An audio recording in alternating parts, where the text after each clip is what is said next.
Quebrando paradigmas sobre a vida religiosa. Talvez você já tenha se perguntado: o que será que acontece num convento? Como será que é estar num seminário? E às vezes a gente vai criando um monte de ideias mirabolantes sobre o que é o convento, o que é o seminário, o que acontece, o que eles fazem, o que eles comem, qual é a rotina deles. Mas na verdade, a vida religiosa é uma vida comum. A gente vive em fraternidade, em comunidade, com as orações específicas, os horários também de cultivo pessoal, de estudo, e é uma vida como qualquer outra pessoa vive, porém vivida em um modo diferente, vivida sobre a ótica da centralidade da fé e de Jesus Cristo, de uma oferta total de vida. Não só uma parte do meu dia, não só uma parte da minha história, não só uma parte dos meus recursos, mas tudo. É uma vida vivida em uma outra lógica, a lógica de ter tudo entregue nas mãos de Deus. De maneira concreta, para que a gente quebre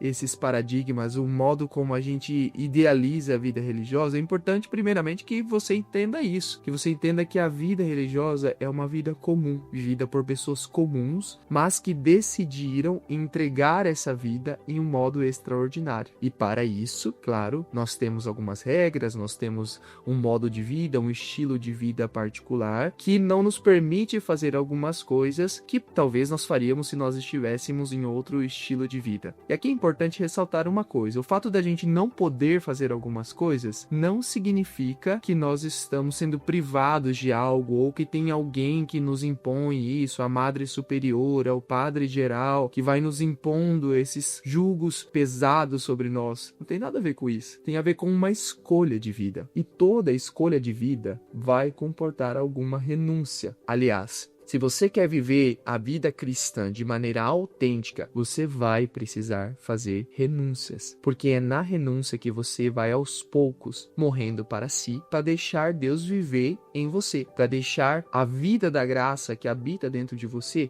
se realizar na tua vida. Então, não tenha medo de fazer renúncia. Nós não tivemos o medo de renunciar ao mundo, de deixar as coisas e de, inclusive, até hoje ter que renunciar a algumas coisas para viver a vocação que Deus nos chamou. O que isso importa para o tema que a gente está falando? Porque muitas vezes aquilo que você pode encontrar na vida religiosa e pode parecer uma coisa pesada, na verdade não. É a alegria de poder escolher sempre por Deus e colocar Deus em primeiro lugar. Colocar Jesus no centro de todas as coisas e por isso muitas vezes também entregar outras para Ele. De maneira prática, como isso se dá na vida religiosa? Se dá pelo fato de que, por exemplo, de maneira visível, a gente se veste de um modo diferente, a gente também se comporta em relação à nossa família de maneira diferente, a gente tem uma estrutura organizativa dentro da comunidade religiosa diferente, e é isso que faz e caracteriza o nosso modo e o nosso estilo de vida. A gente renuncia a algumas coisas para poder viver outras. Mas fiquem tranquilos, não é também um bicho de 7 cabeças viver a vida religiosa, não tem nada a ver com algo ruim, tem a ver com algo bom, uma entrega de vida. E essa entrega comporta um estilo particular de vida que nós vivenciamos dentro das nossas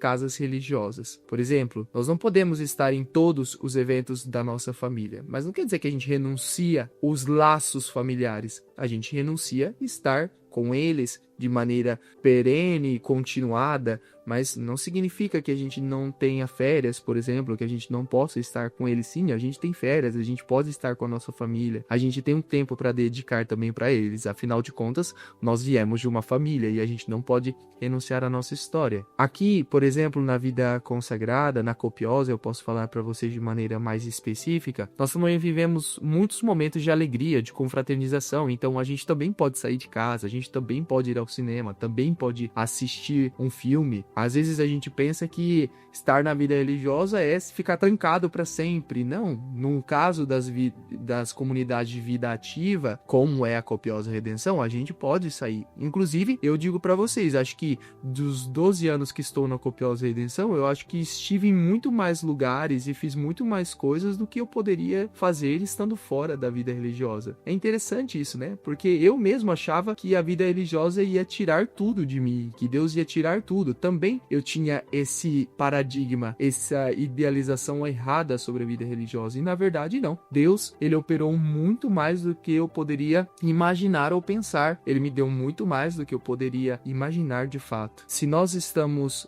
hoje falando isso para você é porque nós também queremos que você quebre um pouco desses medos e dessas inseguranças que são naturais. Se você estiver pensando em entrar na vida religiosa, não vou entrar porque, né, eu vou ter que renunciar tudo, eu vou ter que deixar tudo. De fato, você vai precisar fazer renúncias, mas você vai precisar fazer isso em qualquer vocação que você se dispor a viver, porque não existe vida cristã sem renúncia. A diferença é que essas renúncias que nós fazemos dentro da vida religiosa, elas são determinadas pelas nossas constituições, em alguns casos, mas também pelo nosso caminho de conversão pessoal. Isso não significa que Deus tira. Na verdade, ele vai acrescentando, porque ao mesmo tempo que nós fazemos as renúncias, é também verdade que ele nos dá 100 vezes mais. Lembra do Evangelho que diz assim, que quem deixar casa, pai, mães, terras, por causa do meu nome, receberá já 100 vezes mais aqui nessa vida? É isso que acontece na vida religiosa. Quantas vezes eu pessoalmente fiz essa experiência? Eu acredito que se tivessem outros irmãos e irmãs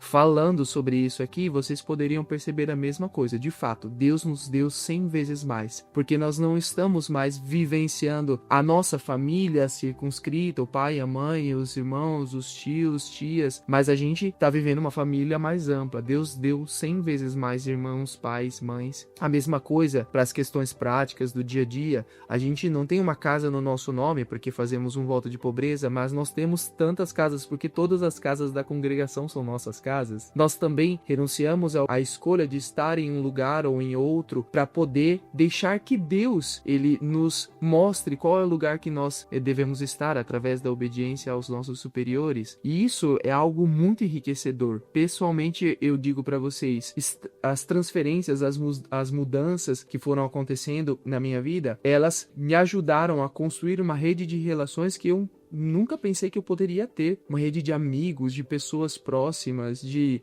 pessoas que partilharam comigo a história, que partilharam comigo a própria vida. E isso é uma coisa fantástica, é uma coisa que eu não poderia ter se eu não tivesse dito sim a Deus. Então veja, toda renúncia, ela vai comportar um pouco de morte de si, mas ao mesmo tempo, toda renúncia, ela gera uma nova vida, uma vida inimaginável que a gente nunca poderia esperar. De fato, aquilo que São Paulo diz na carta aos Coríntios, Deus é poderoso para fazer infinitamente mais do que nós pedimos ou pensamos. E de fato, quando você se abandona em Deus, quando você se entrega para Deus, você recebe muito mais do que você poderia imaginar. Por isso, não tenha medo. A vida religiosa é uma vida normal, vivida por pessoas normais, mas que decidem entregá-la de modo extraordinário a Deus e confiar a Deus todas as coisas, para que Ele possa manifestar 100 vezes mais daquilo que nós deixamos, conforme diz a sua palavra. Então, não tenha medo. Quebre um pouco dos seus paradigmas e isso você só vai poder quebrar se você fizer a experiência, se você conhecer a nossa vida. Aí você verá que realmente é uma vida vivida numa verdadeira liberdade.